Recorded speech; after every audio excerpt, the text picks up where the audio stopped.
As you know, China is Australia's largest trading partner.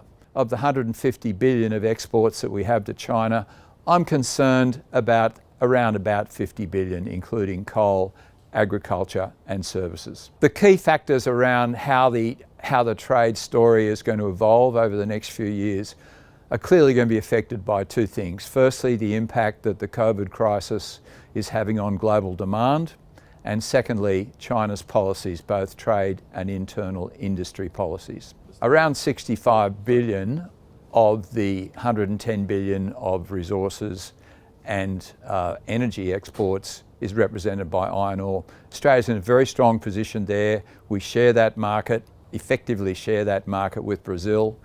Brazil is recently having problems with regard to the impact of COVID on their production areas. And as a result, the actual price of iron ore is lifted by 16%, and we know that China is absolutely committed to boosting their construction through infrastructure, housing and commercial building. So I'm very comfortable about that. I'm less comfortable about the outlook for coal. Australia exports $11 billion of met coal to China and around $6 billion of thermal coal. The prices have fallen by nearly 30%. China is committed to supporting their domestic industries, along with the fact that there's considerable competition in those markets for Australia, with Indonesia, a much bigger exporter of thermal coal than Australia, and the US and Canada and Russia providing competition in the met coal area. I'm concerned about that 17 billion. Not so concerned about LNG and not so concerned about the gold story. On the agricultural story, we export $13 billion there, dominated by meat, 3.6 billion, and wool, 3 billion.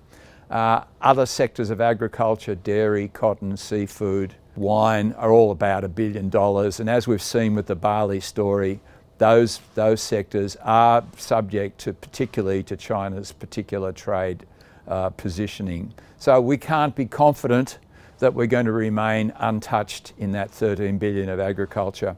Finally, on services, 18 billion in total, represented by about 13 billion for students and about 5 billion for tourism and 1 billion for business. The student effect is very important. We've seen a 30% fall this year as a result of issues around COVID. The tourism effect, of course, has collapsed. So services exports that have represented $18 billion to Australia are under severe threat.